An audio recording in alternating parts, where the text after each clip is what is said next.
Okay. It's been a minute. Ah, it's been a minute. All right, ma'am. I'll brush you.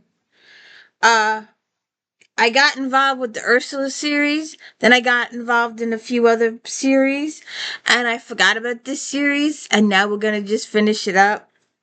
Um, but you can either call this book 2 of the FBI British series, or let's say book 18 and a half of the FBI series. And it's huge. It's massive. It's over 400 pages. It's very uh, plot, very heavily plot related. I mean, look, this is the next book. Look, it's so much thinner than this one. But they came out, she did this one the same as, what was it, Power Play? I forget now. Sorry. Um, so we have Nicholas and Mike, his partner. She's female. She likes to go by Mike. Um, it takes place over a very short period of time. I'd say less than a week. The first, I don't know, 20 plus chapters are one day. It moves very, very slow. Um, Sometimes it gets very, I mean, it's interesting. Now, usually with the Steve Barry books, if you've read those, and there's one that I found that's a couple years old that I might read anyway, because even though it's a couple years old, I like the historical stuff to it. Maybe because it's history, I don't mind it so much. Well, this is history too, I guess. I don't know. It was just a lot. Um, I don't know. I don't know why I didn't find it as good as the Steve Barry, because it reminded me of a Steve Barry book. Now that I think about it, um, do you want me to do this all morning or what? My fingers are getting tired. Um, so the Lost Key is book 2 in the British FBI series, or I think 18 and a half. I'll have to double check. It's after Power Play, but before Nemesis. Or no, Bombs. No. Yeah, Power Play. And we have a lot of characters. Some of the smaller ones you don't really have to worry about. Yeah, we have the guy, as far as I can tell. And so we have Nicholas is a good guy. Hamish is a good guy. He's been in a lot of Savik's books.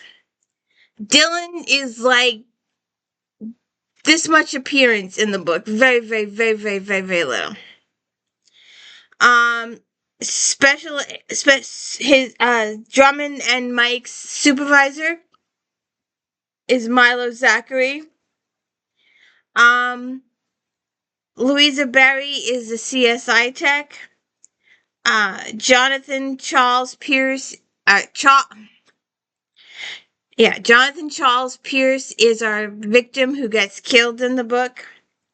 Dr. Janovich is the medical examiner. We know Ben Houston from previous Sherlock books. And Sophie Pierce is the daughter of the victim, and Adam Pierce is the son of the victim.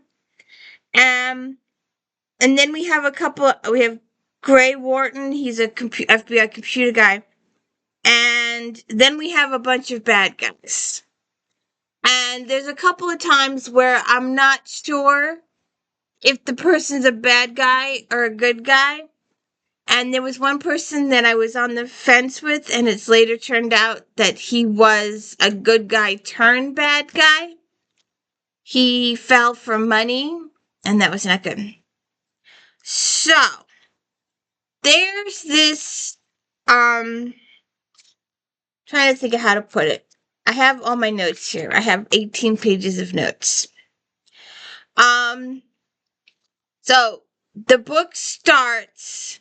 There's been a stabbing at Wall Street, and the local cops are annoyed because it's at a federal building, and if the body was found 5 feet further out, it would be a New York City issue, but it's found 5 feet in, so it's I don't know why they made such a big deal out of it. It was gonna end up being a federal case anyway. It's so the New York cops probably wouldn't have been able to handle this or find all this stuff out. So he gets, and then Nick. There's a few personal stuff which really doesn't matter. But they discover that the guy had implant in his brain that allowed people to see what he was seeing. The bad guy. They actually catch one of the bad guys, and Nicholas punches him. And when he punches him, it relieves the cyanide pill in his tooth. Goodbye. So, trying to think of how to say this. All right, so these guys are on a treasure hunt. The bad guys are on a treasure hunt. They're looking for what turns out to be a submarine.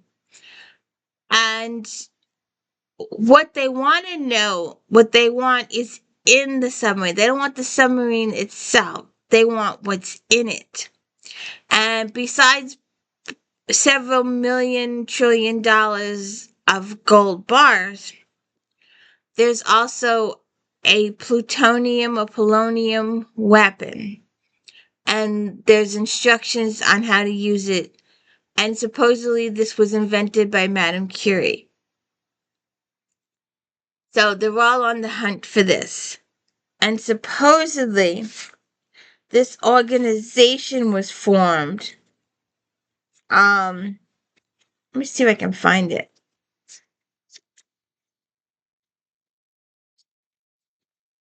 Let's see. Okay.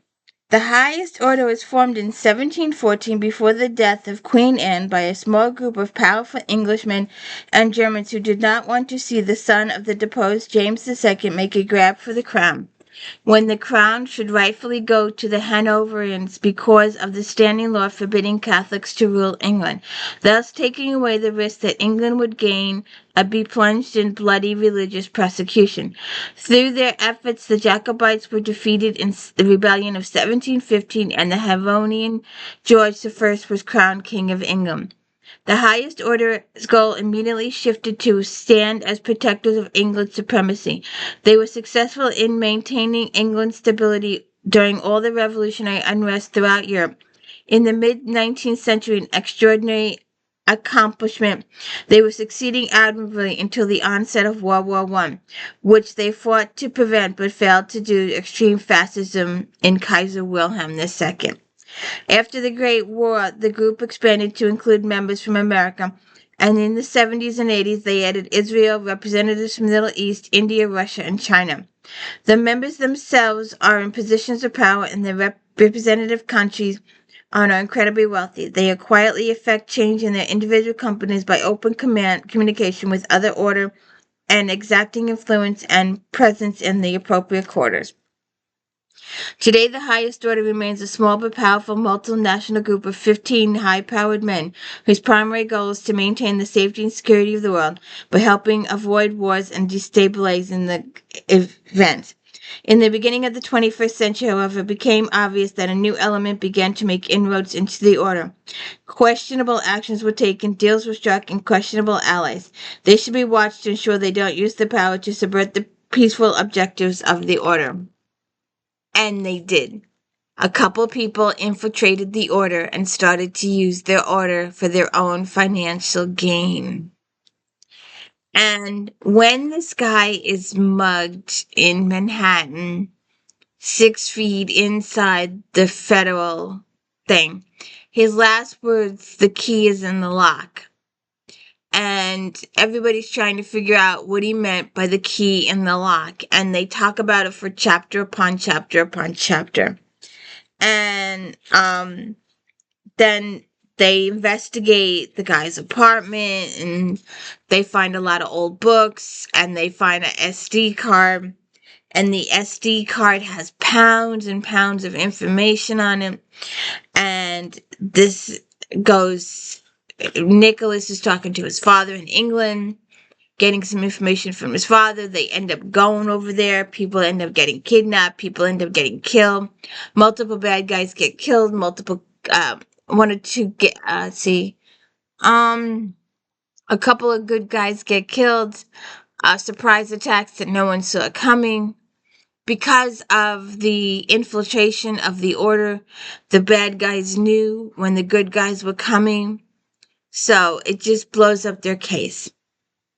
So the heart of your thing is that there was the weapon, the gold on the submarine, but there was also a plutonium device, and there was a book of instructions on how to use the device and how to make more. And that's what the bad guys wanted. And it's a treasure hunt for the search for the um, submarine. And it's also trying to, because it's everything's so secret, because the governments keep stuff secret, and because the order kept stuff secret, it takes a while for Nicholas's crew to find the stuff. And it's like agonizingly slow. I could have used it just a little bit faster. It might have been, uh, you know, usually I will be the first person with a J.D. Robb book. Excuse me, I want 5,000 pages on that book. I want Eve Dallas forever. Outlander, you get 1,000 pages, but it's substantial pages. They're good pages. Stuff happens. Um, so it just, I don't know. I don't know. It was just, but we still got, there's six. I got a block, so I can't count. But there's like 5 or 6. So I think we got 3 or 4 more left in this. And then we are going to book 27 in Miss Coulter's. This is next. So look for this in a couple days. Um, we'll see what happens. But there you go. Actually, I should do it this way. It's a treasure hunt for, what's the flap say? I never even looked at the flap.